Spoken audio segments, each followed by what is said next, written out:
ஏன்டா இவர் அரசியலுக்கு வந்தாருன்னு நான் நினைப்பேன். நீ எதுக்கு, நீ உனக்கே பயமா இருக்குதா அப்படின்னு என்னை கேட்டேன். ஒரு மனிதனை எப்படியெல்லாம் புண்படுத்தணுமோ, எப்படியெல்லாம் கஷ்டப்படுத்தணும்னு எல்லாருமே நிறைய பேர் வந்து அதை செஞ்சுட்டாங்க. சர்க்கார்ன்ற ஒரு படத்துல ஒரு பேனரை கிழிக்காம இருந்திருந்தா இவங்க தான் திருப்பி வந்திருப்பாங்க. அந்த ஒரே ஒரு பேனர் தலைவர் சர்க்கார் பேனரை கிழிச்சதுனால தான் நீங்க விட்டுட்டு உக்காந்துட்டீங்க. அதை நீங்க கிழிக்காம இருந்திருந்தீங்கன்னு வச்சுங்களேன், நீங்க தானே இருந்திருப்பீங்க அடுத்தாப்புல. உங்கள் சத்யாவில் இப்பொழுது ஆடி அதிரடி தள்ளுபடி. உங்க எல்லோருக்கும் முதலமைச்சரை திரையில் நீங்க பார்த்துருப்பீங்க. 3 மாசமா நேரில் பார்த்துன்னு இருக்கிறீங்க. நான் கடந்த 28-29 வருஷமா அவருடைய நெருங்கி பழகிற வாய்ப்பு எனக்கு கிடைச்சிது. அப்படி பார்க்கும்போது சினிமாவில் மட்டும்தான் நடிப்பார். அதை தாண்டி வெளியில் வந்து நடின்னு சொன்னீங்கன்னா அவருக்கு நடிக்க தெரியாது. அதற்கு அப்பாற்பட்டு ஒரு நல்ல மனிதர் என்பதை இந்த நேரத்தில் நான் உங்களுக்கு தெரிவிச்சுக்கிறேன்.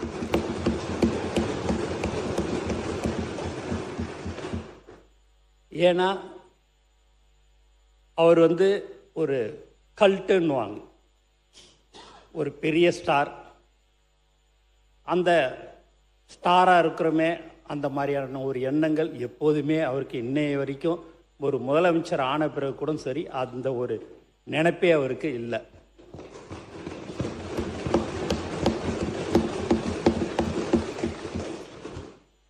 மேலும் அவர் அர்ஜுன் சார் சொன்னார், புகழ்ச்சி உண்மையாகவே அவருக்கு உண்மையாகவே சொல்கிறோம் பிடிக்காது. நான் அவர்கிட்ட அடிக்கடிக்கு தினந்தோறும் பேசும்போதெல்லாம் அவரை பற்றி ஒரு 2 வார்த்தை பேசினாலே போதும், அப்படியே டக்குன்னு சேர் அப்படி திருப்பிப்பார். ஏன்னா அது அவருக்கு பிடிக்கலன்னு அர்த்தம். அவரை புகழ்றது அவருக்கு பிடிக்காது. ஏன் இதெல்லாம் நான் சொல்கிறேன் அப்படின்னா, நான் ஒரு சாதாரண ஆள். ஒரு சின்ன ஊரில் பாண்டிச்சேரியில் ஒரு சட்டமன்ற உறுப்பினராக நான் இருந்தேன். அங்கெல்லாம் உங்களுக்கு தெரியும், ஒரு கவுன்சிலர் அளவுக்கு தான் அந்த ஓட்டு அங்கெல்லாம் இருக்கும். அங்கெல்லாம் இருந்துட்டு எனக்கு இங்கே ஒரு வாய்ப்பு கொடுத்து இன்றைக்கி நான் ஒரு அமைச்சராக இருக்கிறேன்னா அவரை தவிர வேறு யாராலையும் அதை வந்து செய்ய முடியாது. இங்கே நீங்கள் பார்த்தீங்கன்னா எனக்கு பின்னாடி எல்லாம் சட்டமன்ற உறுப்பினர்கள்லாம் இருக்கிறாங்க. துணை சபாநாயகர் பார்த்தீங்கன்னா நில்லுன்னு சொல்லும்போது, எலெக்ஷனில் நில்லுன்னு சொல்லும்போது, ஆனால் என்கிட்ட வெறும் 75,000 ரூபா தான் இருக்குதுன்னாரு. அது போதும் தலைவர் சொன்னார், நீ நில்லு, நான் மற்றதை பார்த்துக்கிறேன், நீ போய் நில்லுன்னாரு. நின்று இன்னைக்கு துணை சபாநாயகராக அவர் வந்துட்டார். நைட்டு 1:30 மணிக்கு முசிறி தொகுதியில் ஃபோன் அடித்தேன் விக்னேஷுக்கு. நைட்டு 1:30 மணிக்கு காலையில் வான்னு சொன்னேன். தலைவர் வந்து அவரை அறிவித்தார். அவர் இன்னைக்கு ஒரு சட்டமன்ற உறுப்பினர். திண்டுக்கல் மாவட்டத்தில் யார் யாரோ வந்து சீட்டு கேட்டாங்க. அங்கே ஒன்றிய நகரத்தில் ரொம்ப நாள் இருக்கிறாங்கல்ல, அவங்களுக்கு சீட்டு கொடுக்காம ஏன் அவங்களுக்கு கொடுக்கணும்னு நினைக்கிறேன் அப்படின்னாரு. இல்லை, யாருமே பண வசதி இல்லைன்றாங்கன்ட்டு. டெபாசிட்டுக்கு மட்டும் பணம் இருந்தால் போதும், நீ அங்கே இருக்கிற ஆளுக்கு நீ ஒன்றியத்துக்கே விடுன்னு சொன்னார். அவர் சென்ட்ரிங் வேலையெல்லாம் ஒரு நாளைக்கு அவருடைய கூலியே 1000 ரூபா 1500 ரூபா தான் கிடைக்கும். அவர் அண்ணா எனக்கு என்னண்ணே, எனக்கு வேணாண்ணே அப்படின்னாரு. இல்லை, தலைவர் சொல்கிறாரு உனக்கு கொடுக்க சொல்லி கொடுத்தாச்சுன்னாரு. அவரும் இன்னைக்கு ஒரு சட்டமன்ற உறுப்பினராக வந்துக்கிறார்.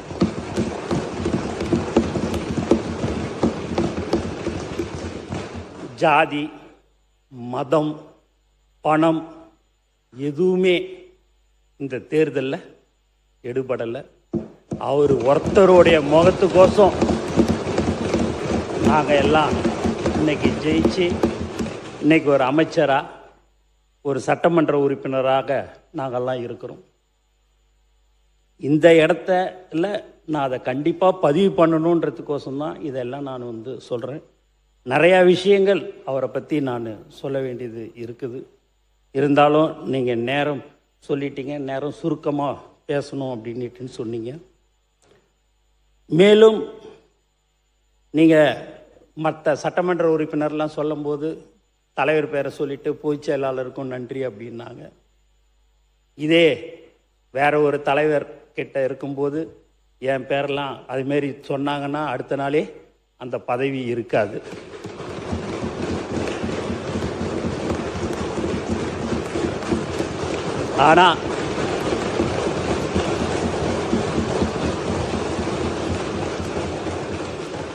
ஆனால் எனக்கு சொல்லும் போதே அந்த பேரை சொல்லும்போது என் பேரை சொல்லும் போதே நான் அப்படி ஒரு பயப்படுவேன்.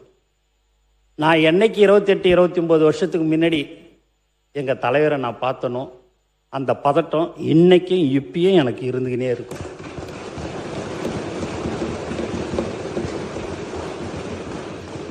ஒரு உண்மையான ஒரு தலைவர்னா எங்கள் தலைவரை நான் சொல்லலாம். நீங்கள் கூட நாளைக்கு ஏதாவது உங்கள் தொகுதிக்கோ இல்லை வேறு ஒரு பிரச்சனைகள் ஏதாவது நீங்கள் சொன்னீங்க அப்படின்னா நீங்கள் அவரை எப்படி வேணாலும் நீங்கள் அவரை திட்டியிருக்கலாம். இப்படி போனாலும் வந்தீங்கன்னா வாங்க, இன்னும் உங்களுக்கு ஓணும், இன்னும் செய்யணும் அப்படின்னு செய்யக்கூடியவர் தான் எங்கள் தலைவர்.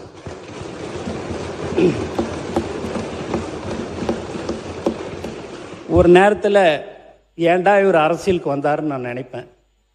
ஏன் அப்படின்னு பார்த்தீங்கன்னா இந்த யூடியூப்பில் கடந்த 2 வருஷம் 2.5 வருஷமாக அவரை திட்டாத திட்டில்லை. 1 சீட்டு வாங்குவாரா, 2 சீட்டு வாங்குவாரா, 5%, 3%, 7% இப்படியா எல்லாரும் இலக்காரமாக எல்லாருமே பேசினாங்க. அதுலேயும் இந்த யூடியூப்பில் டிவியில் வாடகை வாயிலாம் இருக்குது. அந்த வாய் என்னன்னா பேசணுமோ அவ்வளவும் பேசும். நான் கடந்த 28 வருஷமா 29 வருஷமா யாராவது ஏதாவது சொன்னாங்கன்னா, படத்தை பற்றி சொன்னாங்களும் கூட ஏதாவது சொன்னேன்னா அதெல்லாம் விட்டுட்டு போனேன். 10 பேர் சொல்கிறாங்க, அதில் 11 நினச்சிங்க, அதெல்லாம் விட்டுப்போங்க, அதெல்லாம் ஏன் கண்டுக்கிறீங்க அப்படின்வார்.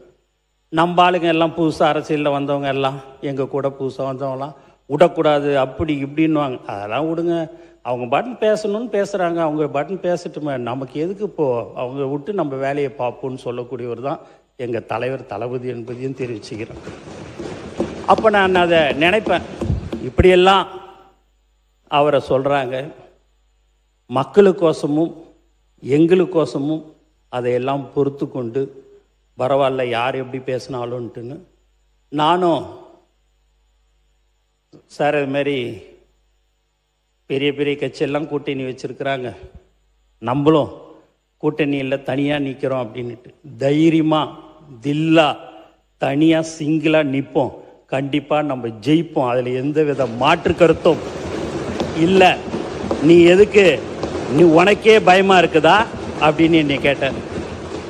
பயப்படல சார், நான் பயப்படல, இருந்தாலும் ஒரு பயம் எனக்குள்ளார ஒன்று இருக்குது.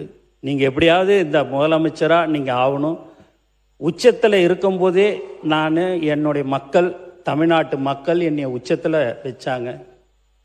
அப்படி வச்சிருக்கும்போது அந்த உச்சத்தில் இருக்கும்போதே நான் விட்டுட்டு அரசியலுக்கு வரணும்னு தான், மக்களுக்கு சேவை செய்யணுன்றது எண்ணம் தான் எனக்கு இருக்குதே ஒழிய, நான் ரிட்டையர்ட் ஆன பிறகு நான் அரசியலுக்கு வர்றதுக்கெலாம் எனக்கு விருப்பம் இல்லை.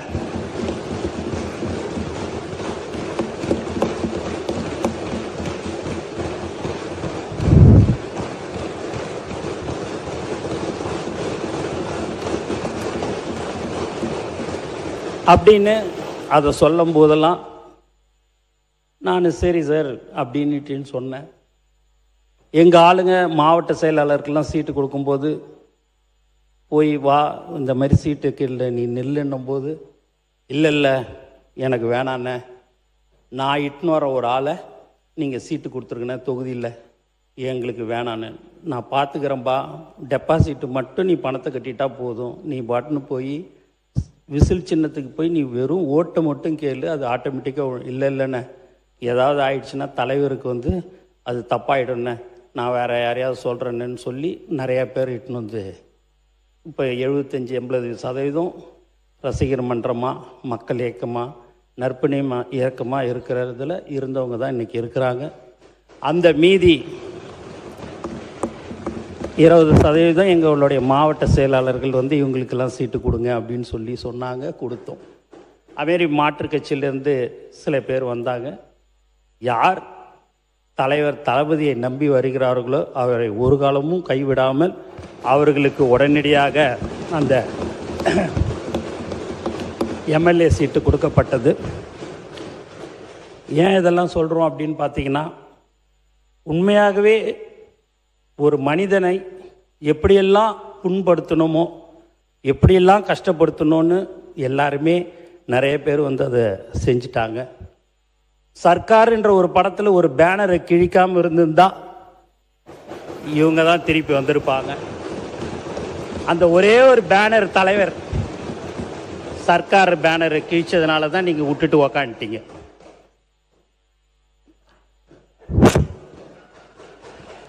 அதை நீங்கள் கிழிக்காமல் இருந்திருந்தீங்கன்னு வச்சிங்களேன், நீங்கள் தானே இருந்திருப்பீங்க அடுத்தாப்புல. நீங்கள் அந்த ஒரு பேனரை கிழிச்சதுனால தான் நீங்கள் இல்லை.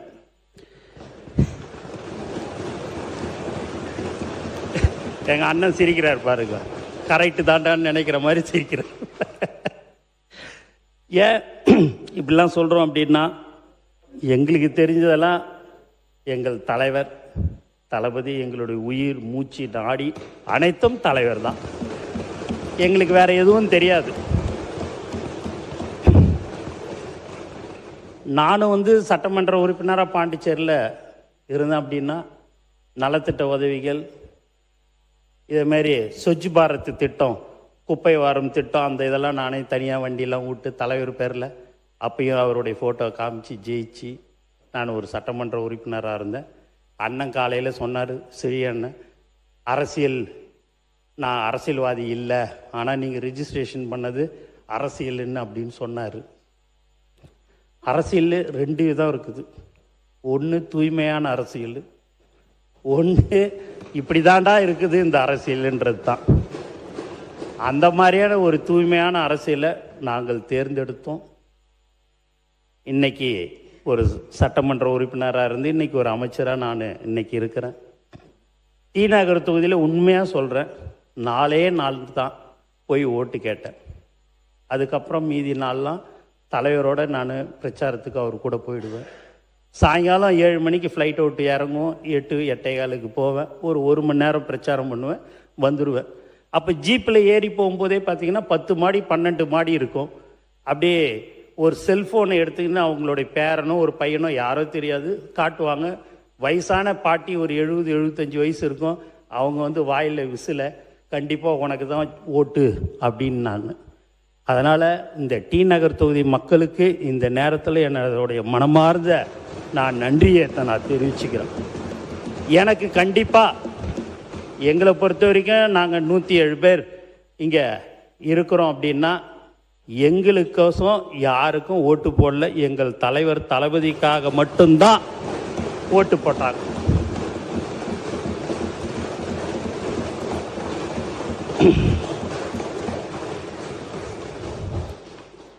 அப்படி இருக்கும்போது இந்த 3 மாதத்துலேயே பார்த்தீங்கன்னா, இந்த புக்கு, சில ஒரு டிவியை நீங்கள் வச்சுன்னு இருக்கிறீங்க.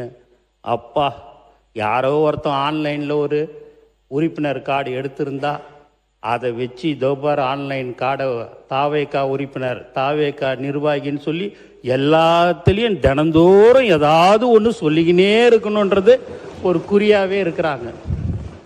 சரி, ஏதாவது ஒன்று செய்யட்டும், எதுனாலும் போட்டோம். நாங்கள் மக்களுக்கு சேவை செய்ய வந்திருக்கிறோம். எங்களை பொறுத்த வரைக்கும் எங்கள் தலைவர்கிட்டையோ மக்களுக்கிட்டேயோ எங்களுக்கு எந்த ஒரு கெட்ட பேரும் வராத அளவுக்கு அமைச்சர் பெருமக்களும் சரி, சட்டமன்ற உறுப்பினரும் நாங்கள் நடந்து கொள்வோம் என்பதை மீண்டும் மீண்டும் நான் தெரிவித்துக் கொள்கிறேன். அதுமாரி எங்கள் மாவட்ட செயலாளர்லாம் பார்த்தீங்கன்னா, ஒன்றியம், நகரம், கிளை, அணித்தலைவர்கள்லாம் நாளைக்கு பட்னி தினம், உலக பட்னி தினம், சாப்பாடு போடுன்னு சொன்னால் சரி, காசு இருக்குதோ இல்லையோ, தலைவர் தளபதி அறிவுறுத்தலின்படி அப்படின்னு தான் நான் ஒரு மெசேஜ் போடுவேன். அடுத்த நாளே பார்த்தீங்கன்னா 1000 பேர், 750 பேர். இல்லை அண்ணா, நீங்கள் உங்கள் தலைவரை பற்றிலாம் நீங்கள் அடிக்கடிக்கு பேசுகிறீங்க. நாங்கள் முதல்ல பேசுகிறோம், எங்களுக்கு ஒரு வாய்ப்புண்ணே. எங்க தலைவர் இல்ல, அதே எங்க தலைவர் இங்க பக்கத்துல இருந்தாருன்னா நான் கண்டிப்பா பேசவே மாட்டேனே. ஒரே ஒரு வார்த்தையை நான் பேசிட்டு நான் அடுத்த உரைக்கு நான் போயிடுவேன். உண்மையாதான் சொல்றேன். இல்ல மாண்புமிகு மாண்புமிகு அமைச்சர் சொல்ற உருக்கமான அந்த வரலாற்று செய்திகள்லாம் பலர் கேட்டறியா, நாம் அவையில் இருக்கிற உறுப்பினரே கேட்டறியாத அந்த செய்திகள், நாட்டு மக்கள் தெரிந்து கொள்ள வேண்டிய செய்தி. சொல்ல விடுங்க, சொல்ல. உங்களை எதுவுமே சொல்ல, எங்க தலைவரை பத்தி எங்க கட்சியை பத்தி நான் பேசுறேன். யார் சொல்ல முடியும்? சொல்லுங்க. உங்களுக்கு போர் அடிக்காது? இல்ல நீங்க சொல்லுங்க. இல்ல நீங்க உண்மை கதையை தான் நீங்க சொல்லுங்க. நீங்க சொல்லுங்க. நமக்கு தேர்தலில் மட்டும்தான் அந்த 15 நாள் தான் நீங்களா நானான்னு பார்க்கணும். மற்ற அந்த 5 வருஷத்தில் எங்களோட இணைந்து மக்களுக்கு என்னென்ன தேவைகளோ அதையெல்லாம் சொன்னீர்கள் என்று சொன்னால், மாண்பு முதலமைச்சரும் சரி எங்களுடைய அமைச்சர் பெருமக்களும் உங்களுக்கு ஒத்துழைப்பு கொடுப்போம் என்பதை தெரிவிச்சுக்கிறேன். ஏன்னா அந்த 15 நாள் சண்டைன்றதுனால சொல்கிறேன், அந்த 15 நாள் ஆனாலும் சரி நாங்கள் தான் திருப்பி வருவோன்றதையும் சொல்லி.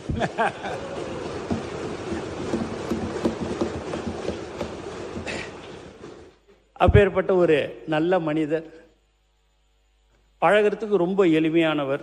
ஒரு பெரிய ப்ரொடியூசர் வந்தாலும் ஒரு 5 நிமிஷம் தான் பேசுவார். சாதாரண கொத்தனார் இவங்க, சித்தால் இவங்க கிட்டலாம் ஒரு 2 மணி நேரம்.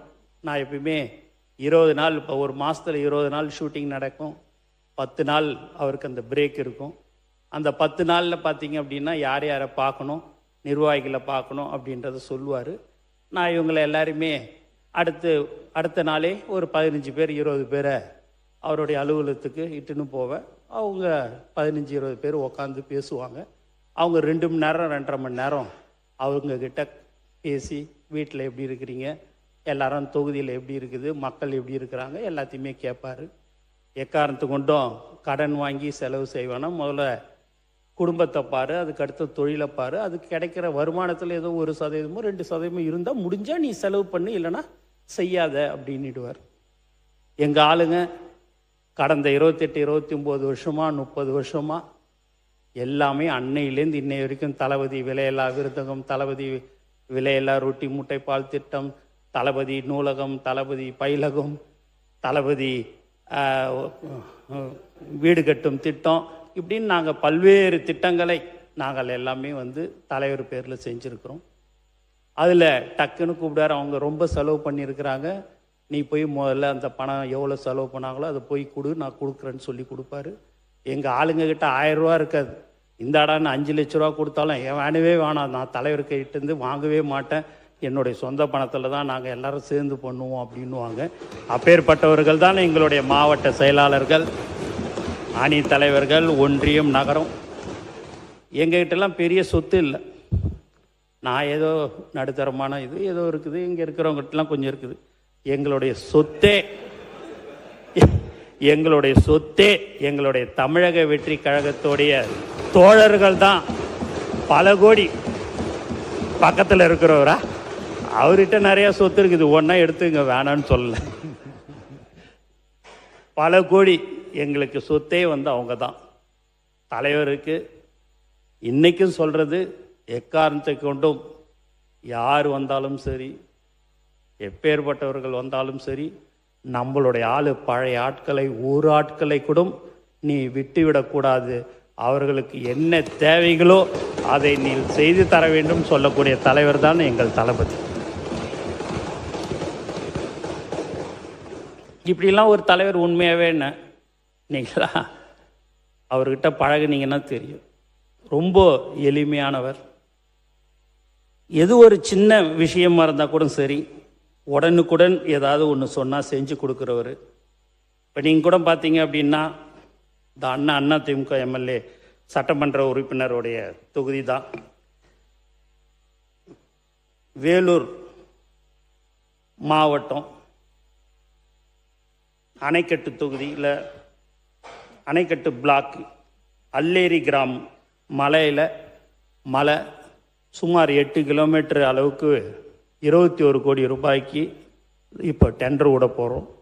என்னான்னு பார்த்தீங்கன்னா, ஒரு 20-25 நாளுக்கு முன்பு அங்கே ஒரு கர்ப்பிணி பெண்ணை ஒரு கட்டிலில் தூக்கிக்கின்னு வந்தாங்க. அதை பார்த்துட்ட உடனேயே ஏன் அதை வந்து இன்னும் நீ பார்க்கலையா அப்படின்னு கேட்டார். எனக்கு தெரியாது சார், நீங்கள் அனுப்பிச்சி தான் அந்த வீடியோவை நான் பார்த்தேன் அப்படின்னு. என்ன செய்வே தெரியும், நான் கலெக்டரேட்லாம் சொல்லிடுறேன், இம்மிடியேட்டாக அதுக்கு வந்து ரோடு வசதி செய்து தரணும்னு சொன்னார். இன்றைக்கி நேற்று பார்த்தீங்கன்னா அதுக்கு 21 கோடி ரூபாய்க்கு எல்லாமே ரெடி பண்ணி இன்னும் ஒரு வாரத்தில் டெண்டர் விடப்பட இருக்கு. அரசியலில் எப்பயுமே பார்த்தீங்கன்னா அந்த தொகுதிக்கு 21 கோடி ரூபா கொடுத்து, அங்கே இருக்கிறது 320 பேர் தான், ஆனால் 21 கோடி கொடுத்து நீங்கள் போயிட்டு ரோடு போட்டோன்னா அந்த 320 ஓட்டம் அந்த கட்சியை சேர்ந்த எம்எல்ஏக்கு தான் போகுன்றது எல்லாருக்குமே தெரியும். ஆனால் கட்சி வேறுபாடு இன்றி அது எந்த தொகுதியாக இருந்தாலும் சரி, மக்களுக்கு ஒன்று தேவை என்று சொன்னால் அதை உடனடியாக அமைச்சர் பெருமக்கள் செய்து தர வேண்டும். அவர்கள் இந்த கட்சி அந்த கட்சி என்ற வேலையெல்லாம் இங்கே இருக்கக்கூடாது. அதை நீங்கள் உடனடியாக செய்யணும்னு சொல்லக்கூடிய ஒரு அற்புதமான மனிதர் தான் எங்கள் தலைவர் தளபதின்றதை நான் இந்த நேரத்தில் தெரிவிச்சுக்கிறேன். மேலும் நீங்கள் பார்த்தீங்க அப்படின்னா பாண்டிச்சேரியில் ஒரு 3-4 தடவை பிரம்மாண்டமான ஒரு பொதுக்கூட்டம்லாம் நடத்தினேன். அதில் நான் சட்டமன்ற உறுப்பினராக இருந்தேன். மத்திய அமைச்சர் முதலமைச்சர்லாம் கலந்துக்கினாங்க. அப்போ நான் சொன்னேன், அந்த 1,00,000 பேர் இருக்கும்போது சொன்னேன், ஒரு 15 வருஷத்துக்கு முன்னாடியே, 16 வருஷம் இருக்கும், 5 வருடத்துக்கு ஒரு முறை சட்டமன்ற உறுப்பினர் என்ற பதவி வந்து போகும், தளபதி ரசிகர் என்ற பதவி தான் எனக்கு கடைசி காலம் வரைக்கும் இருக்கும் என்று சொன்னேன். அந்த பதவிதான் இன்று என்னை இங்கே அமைச்சராக ஆக்கி இருக்கிறார்கள் என்பதை இந்த நேரத்தில் நான் சந்தோஷத்துடன் தெரிவித்துக் கொள்கிறேன். எத்தனை ஜென்மம் எடுத்தாலும் நாங்கள் அவருடன் இருக்க வேண்டும் என்பதுதான் எங்களுடைய எல்லோருடைய மனசில் இருக்கிறது.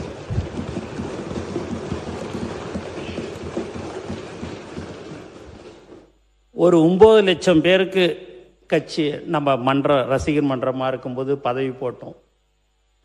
கட்சி ஆரம்பித்த உடனே எல்லாரும் கேட்டது, இன்னும் ஆள் போட முடியல, மாவட்ட செயலாளர் போட முடியல, நீங்கள் கட்டமைப்பு இல்லை அப்படிலான்னாங்க. அந்த 9,12,320 பேருக்கு மக்கள் இயக்கத்தில் இருந்தாங்க. அவங்களுக்கு 3,16,217 பேருக்கு நாங்கள் அந்த போஸ்டிங் போடணும். அப்போ குறைஞ்சது ஒரு 6 லட்சம் பேருக்கு பதவி எங்களால் கொடுக்க முடியாது. அதையெல்லாம் சரி பண்ணி அந்த கட்டமைப்பை உருவாக்கி இன்னைக்கு தமிழக வெற்றி கழகம் வெற்றி பெற்றிருக்கிறது என்பதை தெரிவிச்சுக்கிறேன். அதில் எப்படியாவது சில பேர் குளிர் காயணும், எப்படியாவது கட்சி 2 ஆகும் 3 ஆகும் 4 ஆகும் அப்படிலாம் நினச்சாங்க. அதுக்கெல்லாம் வாய்ப்பே இல்லை. இப்போ கூட சரி, எங்கள் ஆளுங்ககிட்டேருந்து நீங்கள் ஒரே ஒரு ஆளை கூட நீங்கள் இப்படி இன்னாட்ட இப்படி வான்னு சொன்னால் வரவே மாட்டேன்.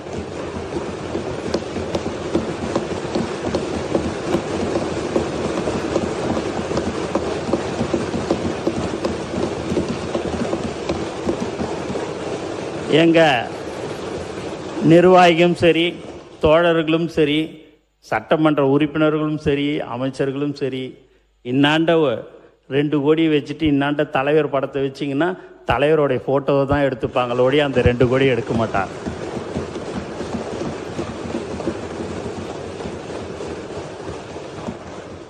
ஏன்னா அவ்வளோ மரியாதை கொடுப்பார். ஒரு தொண்டனை எப்படி மதிக்கணுன்றது அவருக்கு பயங்கரமாக அதில் விட்டு கொடுக்கவே மாட்டார். ஒரு பிரபல டைரக்டர், இப்பயும் அவர் ஒரு பிரபல டைரக்டர், தலைவர் படத்தை இயக்கியிருக்கிறார். அவர் ஒரு தொகுதியை கேட்கும்போது கேட்டுக்கினார். அதுக்கு அடுத்த நாள் திருப்பி எனக்கு அந்த தொகுதி ஒன்றுன்னு ஒரு 1.5 வருஷத்துக்கு முன்னாடியே கேட்டார். கோச்சிக்காத நண்பா, அது அந்த தொகுதி என்னுடைய மாவட்ட செயலாளர் பல ஆண்டு காலமாக அங்கே உழைத்து கொண்டிருக்கிறார். அவரை விட்டுட்டு உனக்கு நான் கண்டிப்பாக நான் தரமாட்டேன், கோச்சிக்காதுன்னு சொன்னார்.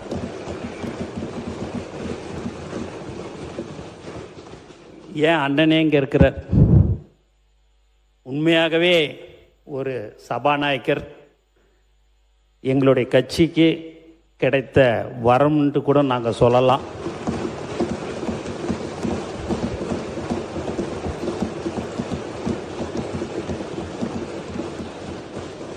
அவர் ஒரு தொகுதியை கேட்டார். அண்ணா முடியாதுண்ணே அப்படின்ன. இல்லைண்ணா எனக்கு அதுதானே ஓணுன்னாரு. இல்லைண்ணா கோச்சிக்காதீங்கண்ணே, மாவட்ட செயலாளர் அங்கே 30 வருஷமாக இருக்கிறாப்புலண்ணே, தயவுசெய்து அந்த தொகுதியை விட்டுருண்ணே அப்படின்னு. நேராக தலைவர்கிட்ட போய், இல்லைங்க நான் தேர்தலில் நான் நிற்கலை, எனக்கு அந்த தொகுதி இல்லைன்ற மாதிரி கேள்விப்பட்டேன் அப்படின்ட்டு. அப்போ தலைவர் சொன்னார், இல்லை நீங்கள் இருக்கணும், நீங்கள் வேறு எந்த தொகுதியை கேட்குறீங்களோ அதை நீங்கள் எடுத்துக்கங்க அப்படின்னார். இல்லை நான் என்னுடைய மகனுக்கு நீங்கள் கொடுத்துருங்க, நான் நிற்கலை அப்படின்னாரு. தலைவர் அப்படி இல்லை, 30 வருஷமாக என்னையே நம்பி சைக்கிளில் போய் போஸ்டர் ஒட்டி கொடி கட்டி இன்னைய வரைக்கும் எனக்கோசம் அவன் இத்தனை வருடமாக இருந்திருக்கிறான். அவனை எக்காரணத்தை கொண்டும் ஒரு சாதாரண தொண்டனை நான் விடமாட்டேன்னு. அதே போல் நீங்களும் எனக்கு வேண்டும், அதற்காக நீங்கள் நின்னே ஆக வேண்டும் என்று சொன்னார். அவர் ஒரு தொகுதியில் வேறு தொகுதியில் நின்னார். அண்ணன் ஜெயிச்சார். இன்னைக்கு ஒரு சபாநாயகராக பார்க்கறதுக்கே ஒரு அம்சமாக, ஒரு அழகாக அவருடைய பேச்சு, அவருடைய இப்போ நான்லாம் பேசும்போது பார்த்தீங்க அப்படின்னா பேப்பரை கொடுத்து படிக்க சொன்னீங்கன்னா அப்படியே 2-3 வார்த்தை எதாவது ஸ்லிப் ஆகும். அதை நான் அப்படியே அவர் எங்கள் அண்ணன் வாயை பார்த்துன்னு இருப்பேன். அவ்வளோ அழகாக திருத்தமாக ஒரு வார்த்தையும் அவ்வளோ அழகாக பேசக்கூடிய ஒரு சபாநாயகர் எங்களுக்கு கிடச்சிருக்கிறாரு. இந்த நேரத்தில் எங்களுடைய தலைவர் தளபதி அவருக்கு எங்கள் சபாநாயகரை அவர் ஆக்கியதற்கு இந்த நேரத்தில் நான் மனமார்ந்த வாழ்த்துக்களையும் நான் நன்றியும் தெரிவிச்சுக்கிறேன். அதுக்கு அடுத்தபடியாக ஃபைனான்ஸ் மினிஸ்டர் அவர் நீங்கள் பார்த்தீங்கன்னா வரும்போது முடியெல்லாம் இப்படி வச்சுக்கின்னு வந்தார். வந்தவுடனே ஆஃபீஸுக்கு வந்த உடனே, அண்ணா இப்படிலாம் வச்சுக்கூடாதுண்ணே, நீ தேர்தலில் நிற்கணுன்னா அந்த முடியெல்லாம் கட் பண்ணிடணுண்ணே. அப்படியே நீ மேலே கீழே பார்த்தாரு. சரி ஃபஸ்ட்டு அனுபவம் சரின்னு சொல்லி போயிட்டு அடுத்து ஒரு வாரம் கழித்து பார்க்கும்போது பார்த்தீங்கன்னா முடிகிடியெல்லாம் கட் பண்ணின்னு கரெக்டாக வந்தார். கண்டிப்பாக நீ எம்எல்ஏ ஆகிடுவேன்னு. ஏன் இதெல்லாம் சொல்கிறோன்னா, இப்படி தான் இருக்கணும், இப்படி தான் போகணுன்றது எங்கள் கட்சியில் நாங்கள் இருந்தோம். எங்கள் தலைவர் அப்படி தான் எங்களை வழி நடத்தினார். அப்போ அவர் ஃபைனான்ஸ் மினிஸ்டராக இருக்கும்போது அவர் எப்படி பட்ஜெட் உரையை தாக்கல் பண்ணுவார் இப்படின்ற ஒரு பயம் பதட்டம்லாம் இருந்தது. உண்மையாகவே மிக சிறப்பாக தெல்ல தெளிவாக அவர் அந்த பட்ஜெட்டை தாக்கல் பண்ணார். அவருக்கும் எங்கள் தலைவர்